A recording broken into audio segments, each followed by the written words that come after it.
ఒకరోజు రాజా cinema shooting చేసే టైంలో వెంకటేష్ గారి కాలు అనేది పట్టుకుంటుంది భయ్య.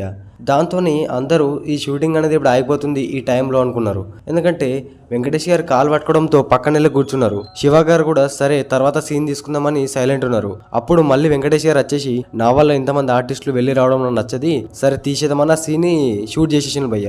చాలా గ్రేట్ అని చెప్పుకోవచ్చు. ఎందుకంటే అంత నొప్పినా కానీ అదే టైంలో కామెడీ సీన్ అనేది చేయడం చాలా గ్రేట్. ఈ సీన్ ఏడుంటుందంటే బ్రహ్మానందం గారితోని కొబ్బరి చెట్ల కింద ఒక కామెడీ సీన్ ఉంటుంది. ఈ విషయం ఎంతమంది తెలుసో తెలిసే కింద కామెంట్ చేయండి. అలానే మూవీకి ఎంత బడ్జెట్ పెట్టినో ఎంత కలెక్షన్ వచ్చిందో మాట్లాడేసుకుందాం. ఈ మూవీకి బడ్జెట్ 4,25,00,000 పెడితే ఫస్ట్ వీక్ లోనే ఈ మూవీకి కలెక్షన్ వచ్చేసి 3,70,00,000 రావడం జరిగింది. వరల్డ్ వైడ్ గా మొత్తం కలెక్షన్ వచ్చేసరికి 34,68,00,000 రావడం జరిగింది. ఇప్పట్లోనే ఈ మూవీ బ్లాక్ బస్టర్ ఉంది. ఇప్పటికి చాలా మంది ఫేవరెట్ మూవీ. ఇప్పుడు కూడా చాలా మంది చూస్తారు. 18 మార్చ్ 1999 లా ఈ మూవీ రిలీజ్ అయింది. ఈ మూవీ రన్నింగ్ టైం వచ్చేసి 2 hours 46 minutes ఉంటుంది. ఈ మూవీలో ఉన్న సాంగ్స్ అలానే బ్యాక్గ్రౌండ్ మ్యూజిక్ ప్రతి ఒక్కళ్ళ ఫేవరెట్. ఈ మూవీకి మ్యూజిక్ డైరెక్టర్ గా రాజ్ కుమార్ గారు చేయడం జరిగింది. ఇందులో మీకు ఏ సాంగ్ ఇష్టమో కింద కామెంట్ చేయండి. అలానే ఎవరైనా ఛానల్ కొత్త వస్తే సబ్స్క్రైబ్ చేసుకోండి. పక్కకున్న గంటను ఆన్లో పెట్టుకోవడం మర్చిపోకండి.